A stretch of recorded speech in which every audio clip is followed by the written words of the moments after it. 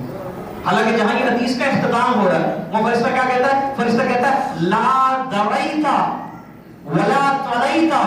فرمایا نہ تو تو نے علم حاصل کیا، نہ علم والوں کے ساتھ رہا، نہ تو نے دین کو پڑھا، نہ دینداروں کے ساتھ رہا، نہ تو نے سمجھا، نہ سمجھ بوجھ والوں کے ساتھ رہا.